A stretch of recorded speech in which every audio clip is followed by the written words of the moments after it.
set out to explore the creeks and rivers that flow beneath the streets of Toronto into Lake Ontario, a city set on an ocean of fresh water.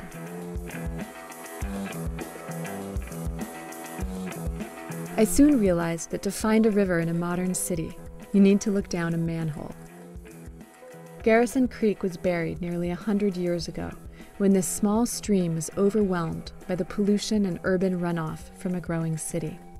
Today, it runs beneath a soccer field, a road, and a school.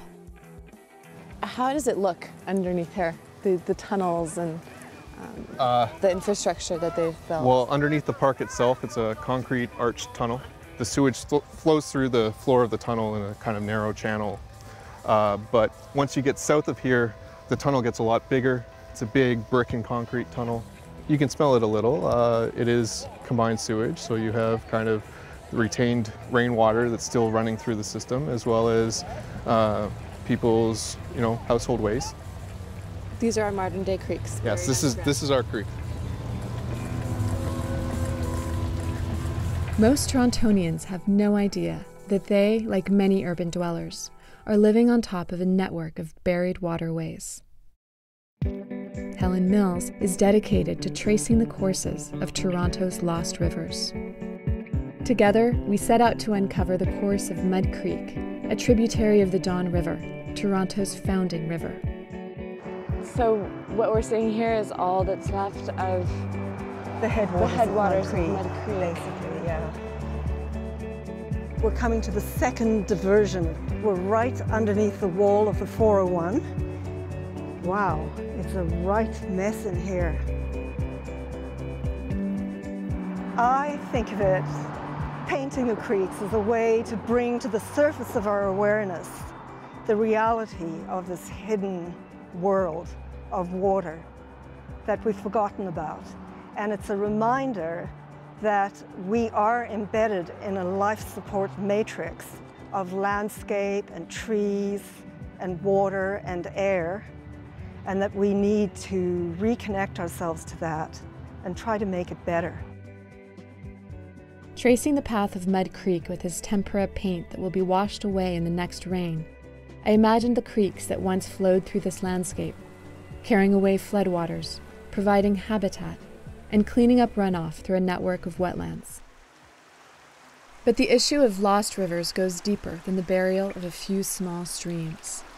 I had to go and see for myself, to explore the sewers that channel a flood of trash and chemicals every time it rains. This aging water system is the reason why Toronto is Lake Ontario's largest source of pollution.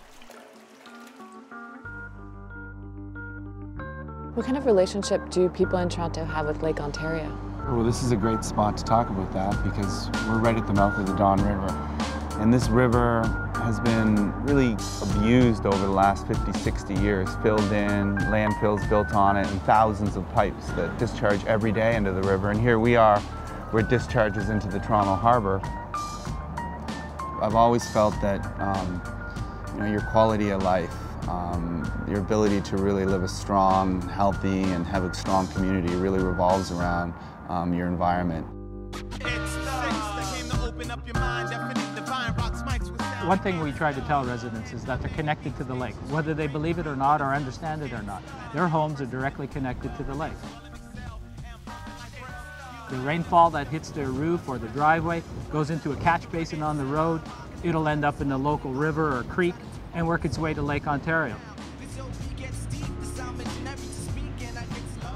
Once the residents understand that this resource needs to be protected, what we would have is a city that manages water as rainfall, and we deal with it at source on our properties, and we treat stormwater in ponds so we can discharge it clean to the environment. And slowly what we'll see is a cleaner Lake Ontario. Just before it joins the Don River, Mud Creek flows into a restored wetland, in a green space bustling with families, farmers, and artisans, all on land reclaimed from an old brickworks and quarry. I had a vision of reconnecting, not just fixing the Don, but fixing the tributaries, creating trails and green links, bikes, pedestrians, benches, creating habitat in the life support matrix of all the creeks. The forgotten waters of this tiny creek tell the story of a community's desire for renewal, right in the middle of Toronto. So how does it feel for you to see that the Mud Creek, at least in one place, has refound its natural state? I think it's magic. Don't you? Yeah, I do. Give me 5.